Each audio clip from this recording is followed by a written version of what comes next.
That's also where the confidence piece come from. At the beginning, I go, do I really have a story to tell? Like, am I good enough? Do I deserve to be here? But now, because I start to get a lot of people emailing me, telling me how my story inspired them, changed their lives, and how they start and replicate similar process and get very similar results. And because of that, then I get more confidence that, hey, this is not a one-off thing. Yes, I accidentally fell into this journey. I still don't know how that happened. But if you want to, if you follow the footstep, if you actually go out and have 100 lunches with 100 strangers, your life gonna change too. And because of that, then I feel much better and way more confident now when I step on the stage and inspire the people to do something similar.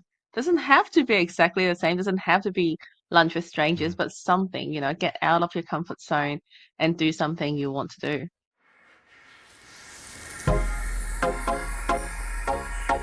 Hey everyone, Daniel Topor here, and welcome to the Dancing with Doubt podcast, where we go deep into how leaders have overcome adversity to unleash their success and delve into the why. Why are we really here on this big, beautiful earth? Joining me today from my hometown of Melbourne, I'm excited to introduce Kaley Chu. Having found herself in a humiliating situation because of lack of confidence, a few years ago, Kaley decided to push her limits and set forth a challenge: to have lunch with 100 strangers. As they say, the rest is history.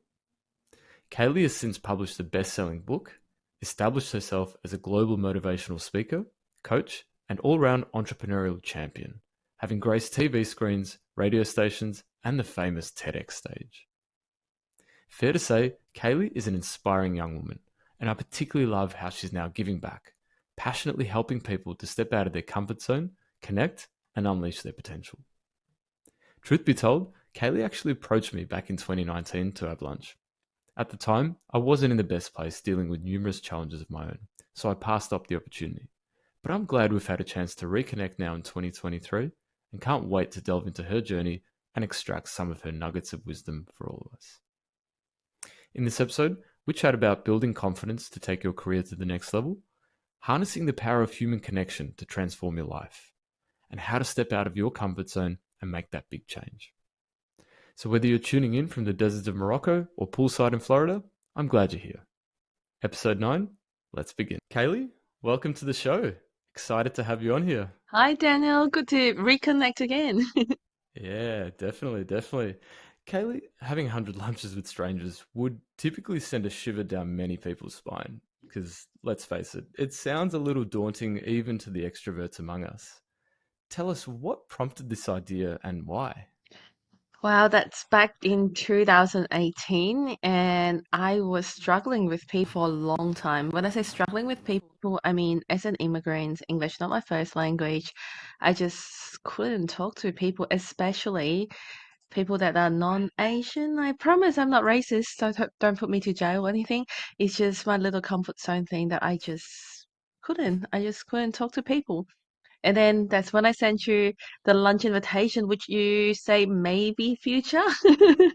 You didn't say no, but you said maybe later. So that's when I thought, okay, if I can have lunch with strangers, then maybe I can build up my confidence and able to talk to people after, which is right. I can't stop talking now, and my entire life changed.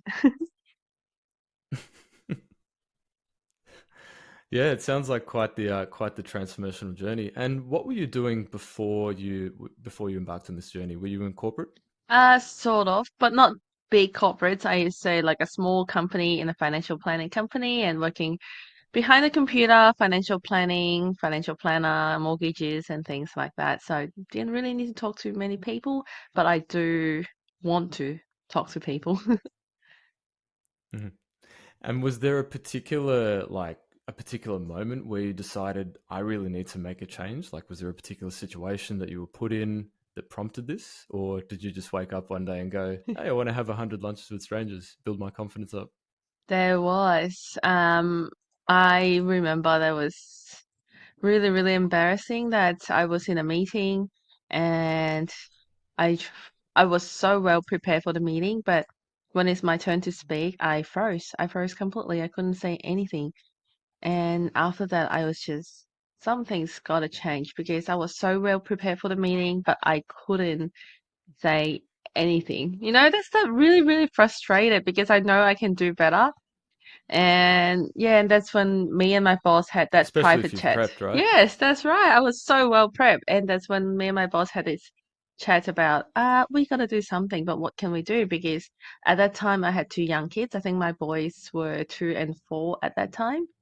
And weekends are busy with family. Evenings, any parents can relate, it's just chaotic and hard to do anything. And the only time that I've got for myself to change is lunchtime. So, what can we do on during lunchtime to improve my confidence? Then we thought, okay, if you're scared of talking to strangers, then talk to more strangers. Just about getting out there into the deep end, hey? Why not? Yeah. And how did the idea actually evolve? Because presumably, going from just this concept to actually building out this really, really strong personal brand as you have surely would have taken quite a few steps, right? And some investment. It was just by accident, really. Like nothing was planned. It was really from that meeting. Then we thought, okay, let's go and have lunch with some strangers and see what happened. And I started to send invitation on LinkedIn, inviting people to have lunch with me. And it was just a personal challenge. I was happy. And then only after I finished 100 lunches, then I thought I'm gonna, set type of thank you message, like a little article on LinkedIn to share about my learnings and my journey. But little did I know, because I learned so much, the first draft was already three, 4,000 words.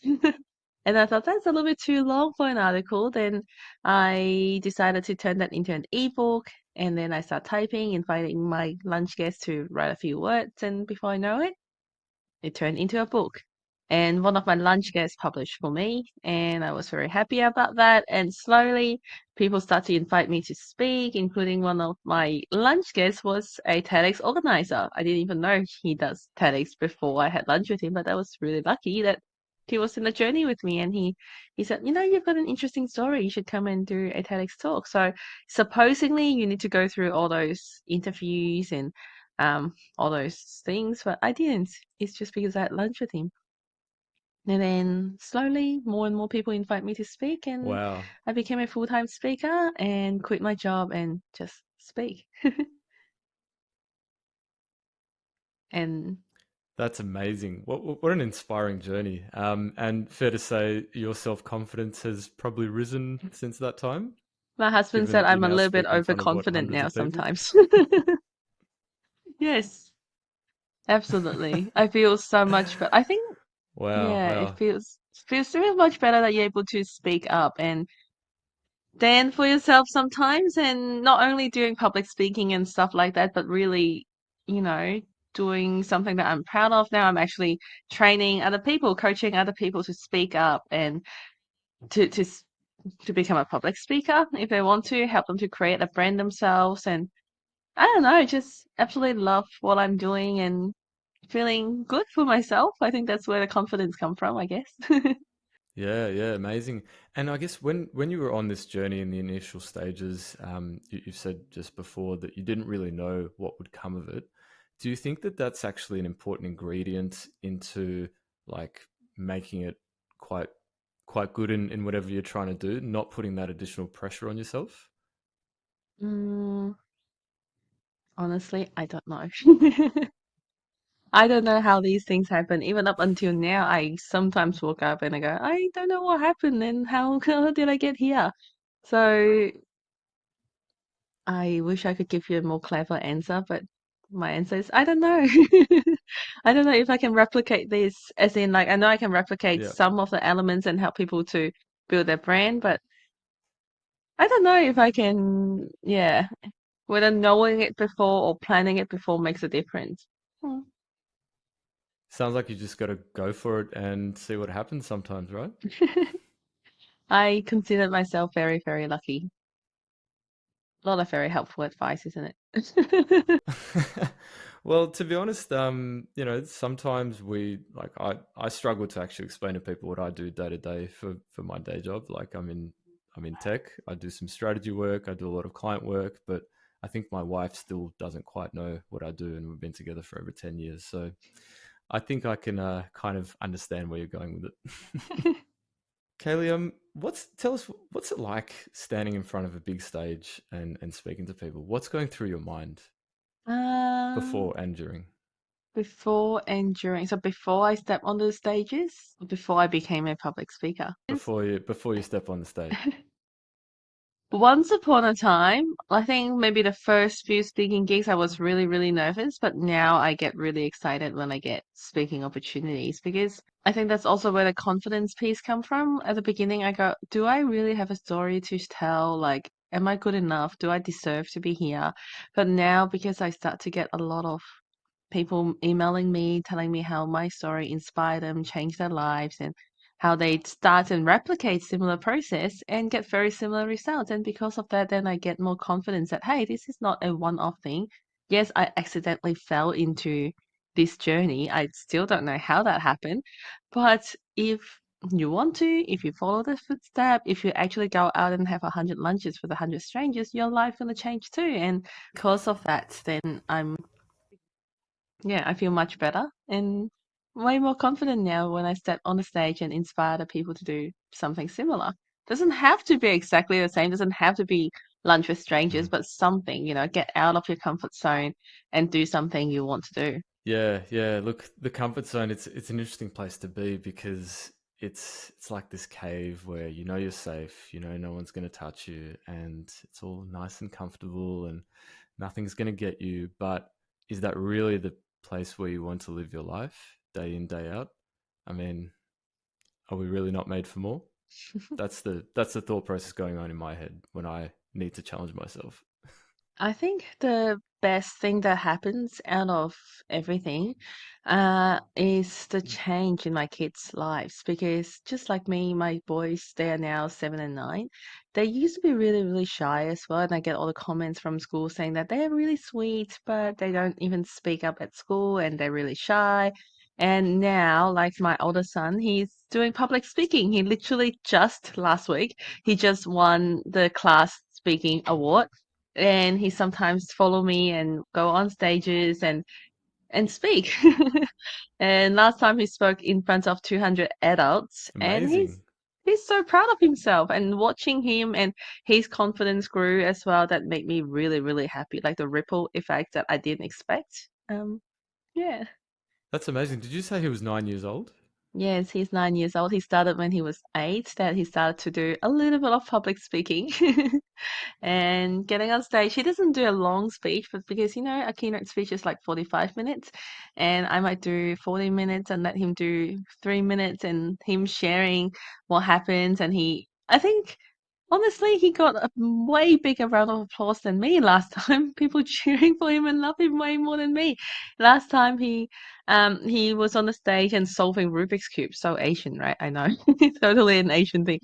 So he's solving a Rubik's Cube while he was talking, and he was like, when I was first, when I heard the cube for the first time, I had no idea how to solve it, but then I realized that success leaves clues, and I just need to keep doing it, follow people who's done it before, learn the algorithm, and now I'm able to solve it. Ta-da! Look at this, and everyone like, wow, like that's impressive. And then sometimes if we make mistakes, we just need to keep going and feel like lessons from Rubik's cube. But yeah, he's doing really well, and I'm so happy to watch him on the stage. Wow, wow. 9 years old talking in front of a few hundred people. That is absolutely incredible. I think you seem to obviously have a gift with motivating people. So everyone, if you want to learn public speaking, please contact Kaylee after this.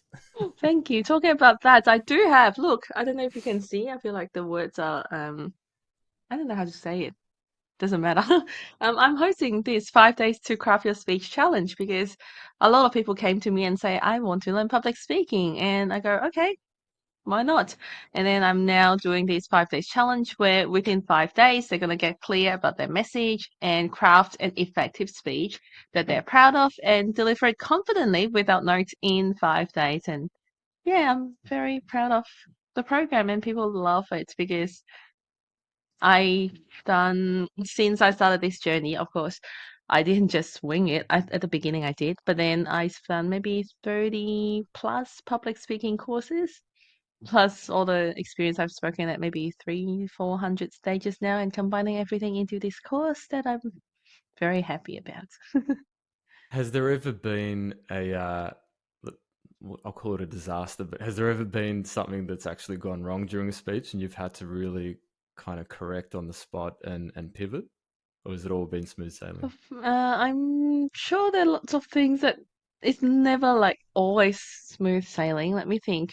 I remember there are multiple times. Usually, it's the technology side of things that's went wrong. Like, like I because I use slides because I think I've got a story to tell. Like I just literally go on stage and tell my story, and I share the photos and videos, etc. And I remember there are a couple of times that they just do some random things instead of the slides that they're supposed to show, and I don't know what's on the screen, but then you just have to deal with it and just keep talking. Go, okay, I don't know what's happening now, but hey, this is the photo about what I talked to you before, and then just keep talking and do whatever we can do to make the most out Yeah. of the session.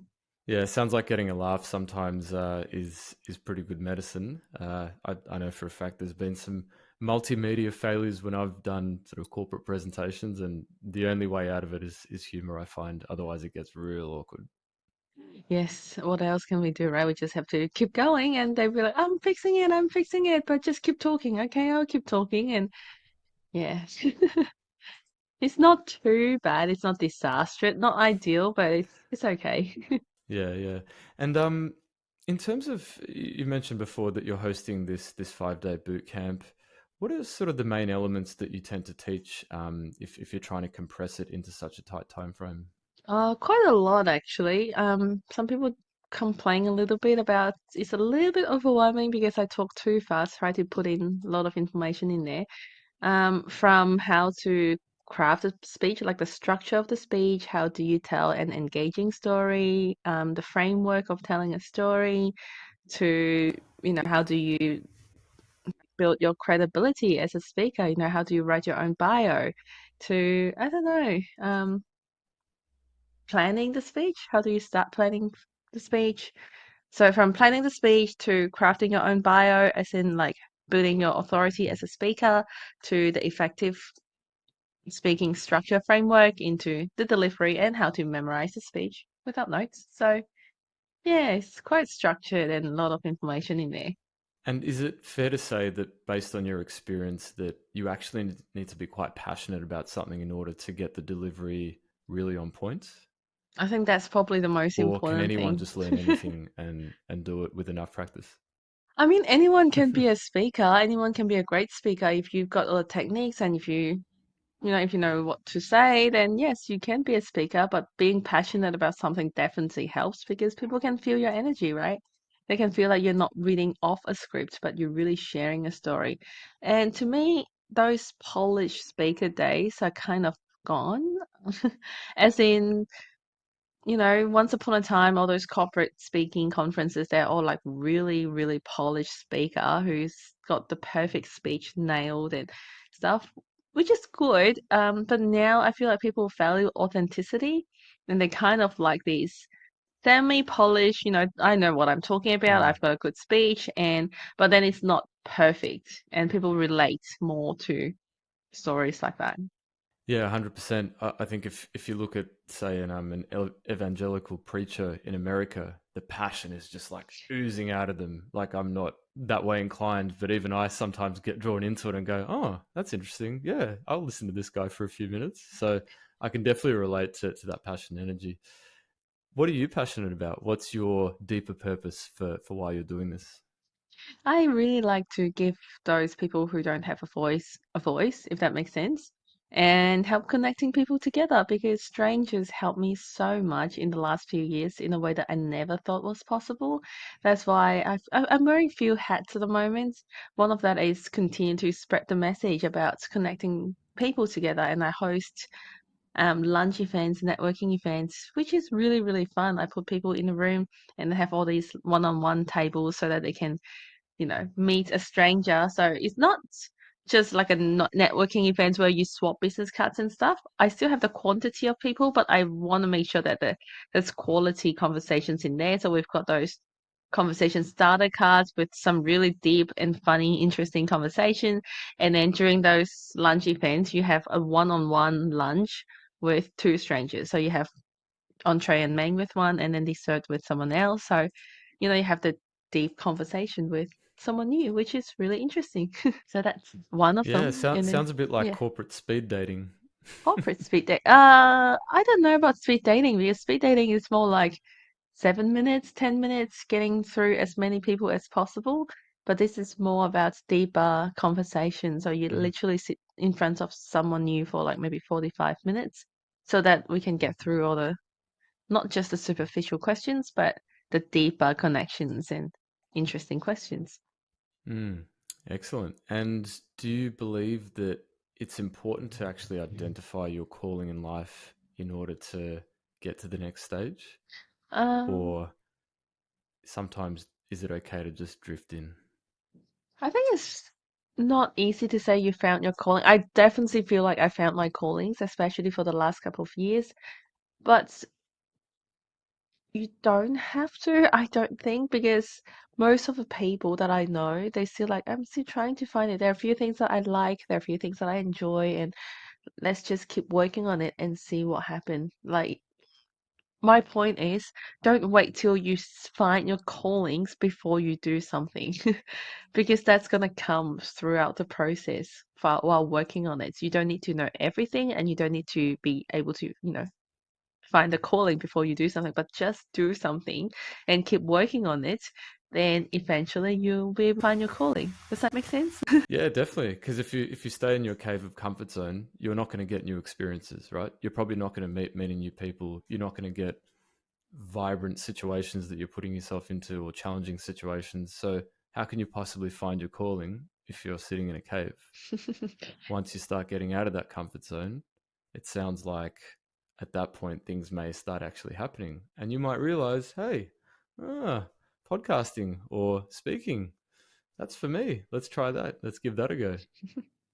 Yes, I think I watched a video not long ago that's from Mark Zuckerberg, and he said clarity comes after you do something and you don't need to know everything before you start. And if he needs to know everything about connecting people before he starts, then he will never build Facebook because clarity comes after you take action. You don't get the full clarity before you do something. So just get started and you're gonna get clearer and clearer. And if you like it, great. If not, then change and do something else and change and do something else and keep pivoting and eventually you're gonna get there. Yeah, definitely. Because I guess while you're on this journey, and even if you don't like whatever you're trying to do, a hobby or start a business or something, you're still learning skills. There's still a lot of value in that Mm, because you're also ticking off things that you know that you don't want to do. So that leaves less of a universe of things that you could do. absolutely. But I always try and find the value in obtaining the skills. So I don't know if I'll be podcasting in 10 years' time. Hopefully I will be. But if not, I've definitely learned a lot, you know, some video editing, bit of sound engineering, connecting with amazing people such as yourself. There's value in that. We can take that away to our next life. Yes, and you don't know where that's gonna lead you, right? And what's next for Kaley Chu? Where do you see yourself heading now that you've established yourself with such a strong brand and you're obviously making an impact? Quite a few things that I want to do. First one, I still love speaking. I'm still doing maybe once a week, speaking on stages, sharing the message, empowering other people to go, you can do anything you want and you can be anyone you want and you can change your destiny. That's something that I'm really, really passionate about. And coaching, I love it so much because that's another thing. Like, things sometimes don't go as planned. For example, I quit my job and became a full-time speaker. And then we all know what happened in 2020. COVID happened, and then there's lockdown, and I have no income for, I don't know, for a good few months. And I was like, what am I supposed to do now? Because COVID lockdown, we're both in Melbourne, the world's longest lockdown city. And, there's no events, Mm. there's no speaking gig. And that's when I pivoted and became a coach. And that's probably one of the biggest blessing in disguise because now I really, really love because speaking is fantastic. That's I make an impact for a lot of people's lives and maybe ignites their fire and makes some changes in their lives so that they can do something. But coaching is more like holding their hands and having a bigger, longer lasting changes in them. And that's made me really, really, really happy for coaching people, seeing them achieving something they never thought was possible. So that's definitely something that I continue to do, speaking coaching. And on the side, I've got a couple of technology startup that I'm working on to bring people together. Exciting stuff, yeah. Did you ever you mentioned the Melbourne, the famous Melbourne lockdowns. I'm not sure if I've still healed from them. Did you ever have a temptation to maybe try and go back to a job that you previously had when the chips weren't looking so up? Of course, it came to my mind so many times because I've got two young kids, I've got a big mortgage, and life is life. It's not ideal, not that I want to, but sometimes I just need to do whatever it takes to keep going, right? I can't let my kids starve. I need to feed them. And so there was a time that I considered, in fact, I think I applied for a few jobs even. But at the same time, I felt like there's more. Let me keep trying. Let me try to do something more. And I started to do coaching. Didn't really know what I was doing at the beginning, but I just tried to learn because that's another skill set. Like not only I need to know what I'm doing in terms of speaking and how to build a brand, like how do I teach what I know to other people is like another skill set that I need to learn. And then just like any business, it's not just the delivery. You can be the best coach in the world, you can be the best at whatever you do, but if you don't know marketing, then you're like the world's best kept secret. So I need to learn so many new knowledge about marketing. How do I market myself? How do I do sales? How do I put myself out there to get clients? And I'm so glad that after a while it started to work, and now I'm very proud to say I'm happy to doing what I'm doing now. Yeah, awesome, awesome. And did you, in terms of these skills and acquiring them, so you mentioned marketing, sales, influencing skills, are you self-taught or did you have some people that helped you along the way I and sort of lighted the path for you? I think I'm one of those people who get described as like personal development junkie. That I enrolled way too many courses. If you look at my browser, I saved them all the online resources, portals. There are at least 50 different logins that I can go into and different courses. So because I believe that um people, like really learning from people. And whatever we want to do, someone else done it before, so why reinvent the wheels, right? So we can self-taught, but we can also opt in for a faster track. That's just, enroll to their courses, get a few mentors, get a few coach to help me out and go, hey, what do I need to do? Can you help me to the next step and fast track my progress? Yeah, definitely. I think the shortcut approach is so incredibly important because, as you've mentioned, sales, marketing, probably social media as well, that stuff can take years and years and years to learn if you're just doing it, say, from a dictionary, so to speak. So taking that shortcut is just so important. I can relate because with the podcast, I don't come from any creative background whatsoever. I'm corporate, sort of through and through, finance background. But like you said, got to get the right people around, extract the right information quickly, and discard what you don't need. Yes. Nice. What's your view on mindfulness? So particularly, I asked that because coming onto a big stage, often I hear that you need to have certain breathing techniques or you need to really get your headspace in the right place. Have you ever employed any sort of mindful practices as part of your journey? I think everyone does it differently. Like I'm in like the green room and I see what other speakers do. Everyone does different things. Like there are people who watch stand-up comedy or fun things just to get themselves into a happy state. And I've seen people doing like push-ups and star jumps to get their blood flowing. And for me, I I've got a few like get on stage routine that I do before I get on the stage. One of the most important key elements is I've got a video that I watch that contains the testimonials from my clients and um just a few things to remind me why am I here? What am I doing here is to serve the audience and why to help them. So watching their testimonials and stuff that really helps me to get into that surfing state that I'm looking into. Yeah, and I guess what better feedback than to get something back from your clients? Yeah, fantastic. Kaylee, what do you reckon life would have been like if you didn't go on this journey? If you stayed in your previous position? It's not about life, to be honest. I mean, I've got a reasonably good job as a financial planner. My husband works in the bank. We've got two beautiful sons. So it will be an okay life, but I will always have that question of can I achieve more? Like it's just like a little curiosity about, what else is there in life. It was not a bad life. So is It your was advice to basically Yeah, so that was a 7 out of 10 life, I think. 8 out of 10, I guess. But now it's like really 10 out of 10 and really, really happy. My advice is just go for it because now that's my mentality for lots of things as well. I don't know what's going to happen. I don't know if it's going to be successful or not. But what I know is that if I don't try, it's always a no and there's zero chance of success. And most importantly, when I look back, 30 years later, 40 years later, after I retire, I go, at least I try my best. Yeah, because you don't really want to live with that regret. You don't want to be old and crispy and then looking back and thinking, oh, I really wish I had have taken that chance. I really wish I had have started that business or started that venture, right? I don't think anyone looks back going, oh, I'm so glad I worked all those hours in an office, right?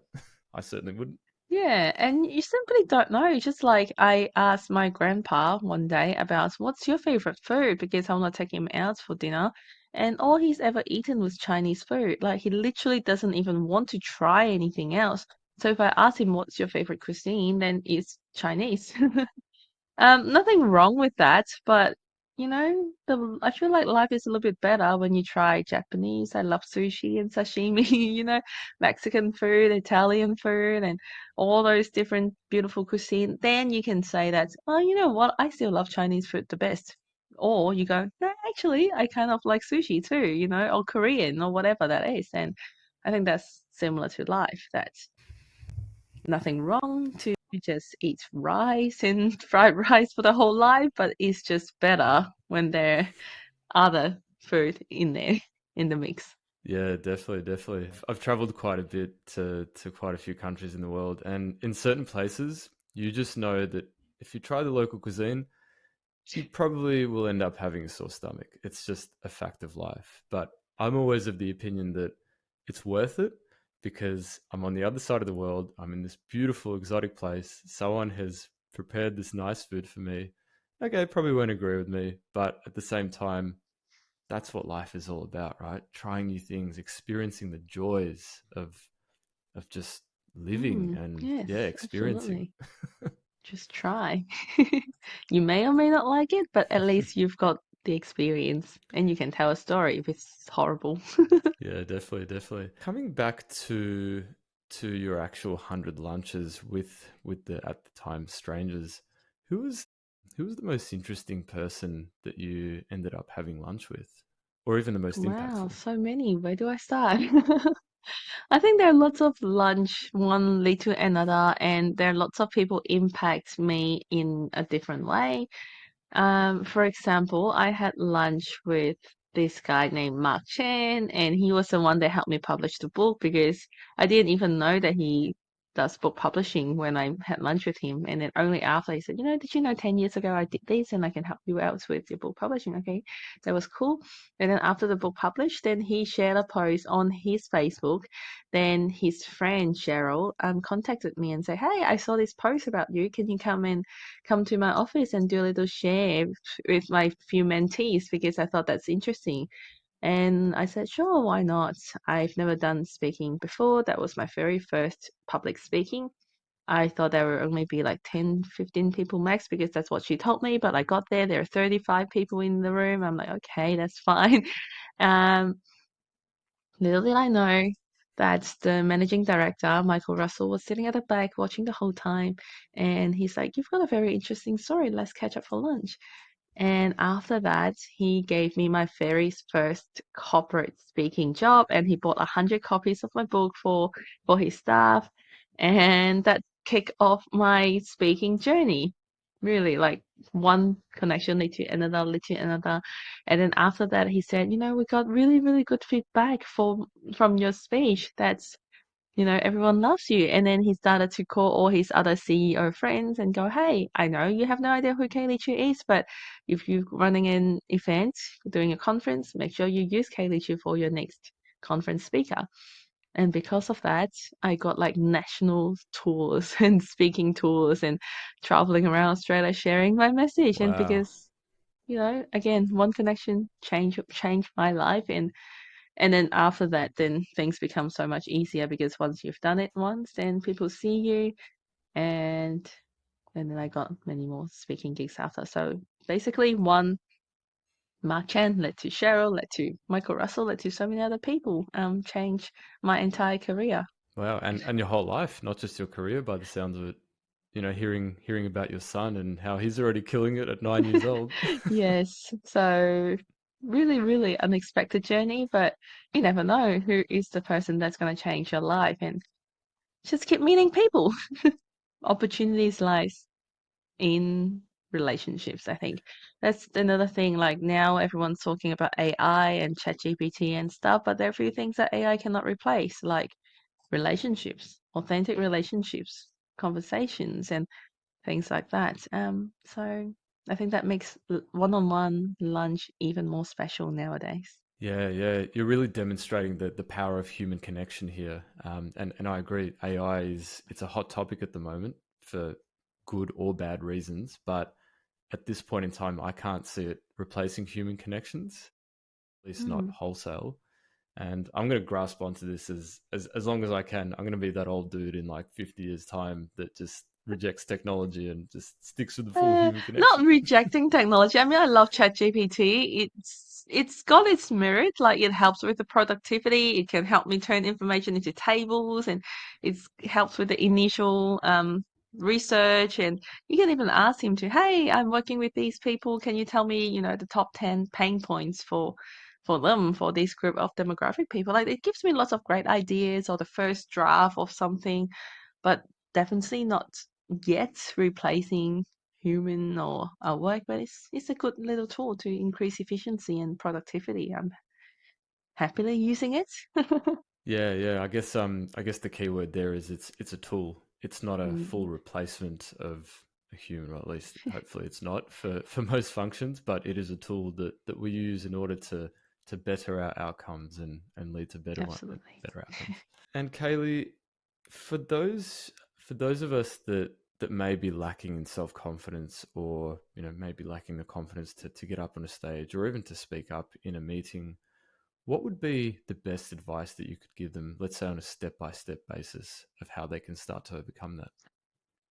I'd say maybe starting small, like the comfort zone thing and the courage. When I first started, it was literally just one lunch with one stranger at a time. And then one day, my stranger brought another friend. So I had lunch with two strangers, and I'm feeling okay talking to two people. And then slowly I go to networking events, and slowly I get on stage to read off a script as an MC, and then became a speaker, and then I did like stand-up comedy, for example. But then if you told me that I'm gonna do stand-up comedy 5 years ago, I'd be like, no, this is crazy. But small little steps, from one person to two people to small groups, and it's just little steps that's helped me to get more and more confident. So basically, setting little goals, achieving those goals, then setting the next little goal, and then over time, it actually starts to snowball until the goals that you're setting are quite lofty, like international speaking or national speaking, right? Yes. One step at a time. I think that's an Australian saying, right? How do you eat an elephant? One bite at a time. Have you not heard of that before? I'm not sure. I've never Have you eaten an not heard? elephant. No, I think that's No, an Australian. No, I don't know who told me that, but I thought, okay, yeah. Not that I've eaten an elephant before, and or planning to, but that's the saying. the That's the the how you do it, right? If you have to. oh, okay. The one that I've heard is how do you run a marathon one step at a time. Okay, we got the idea. I think we got the idea, Mm. definitely. And Kaylee, have you in terms of the students that you have coached, have you actually been able to transform their lives, like from a confidence perspective and for them hitting their goals? Like, have you spawned other Kaley Chus in the world that are now kicking Yes, ass? a few of them that I am very, very proud of that I've got students that's, left their job and speaking and doing workshops full time and yeah, or, just sharing their message, whatever the message is, and helping other people through the power of their words. Yes, absolutely. And very, very proud of them. Must be no better feeling. Yes, because there are only so much that I can help. Like I can help people to build their confidence and through a variety of different tool sets that I share and help them to craft speeches and things like that. But I can't help everyone because I don't have the wisdom or the knowledge or experience that other people have. But I can empower them so that they can help more people. So I help them to help more people, and that makes me really, really happy. Yeah, I can see your events and what you post on LinkedIn and stuff, and yeah, the numbers are pretty awesome. So good on you. I think you're very inspiring, and you've got some great positive messages to share. So if anyone's listening out there, please have a look at Kaylee on the internet. You won't be disappointed. And Kaylee, just on that note, how can the audience contact you if they want to get in touch? What's the best form? What's the I'm best most medium? active on Facebook. Don't ask me why. I feel like I've got my community on Facebook, but I'm on all social media, LinkedIn, Facebook, Instagram. So just search my name, Kaley Chu, Kaleychu, or just type 100 lunches. I think you should be able to find me on social media. And send me a message. I promise I'll reply. Excellent. And yeah, I think I owe you a lunch, Kaylee. So my shout when we catch up next, we'll use that rain check from 2019 maybe. Thank you. I'll take that. I look forward to our lunch. Excellent. Well, ladies and gentlemen, I think that gets us to a wrap for episode 9. Been really, really insightful catching up with you, Kaylee. We've covered all about public speaking, how to build confidence, exiting your comfort zone, and definitely that supreme power of human connection and what it can truly create and where it can actually take your career and life for that matter. So thank you very much for sharing your journey with us today. And yeah, can't wait to have Thank you that so set much, lunch with you. Daniel. Thanks for having me today. You're most welcome, most welcome. And dear listeners, if you've enjoyed this episode, I would really, really appreciate your support. Share the love, spread the knowledge, tell your friends, tell your boss, subscribe, comment, like, all that good stuff. It does really make a huge difference and allows me to connect with other amazing guests and deliver more goodness to you. So you can find more episodes at dancingwithdoubt.com and on my YouTube channel. And as usual, I'll have my monthly blog up soon, reflecting on my conversations with guests and giving a little gratitude back. Thanks for lending me your ears wherever in the world you are. Till next time, may success be with you.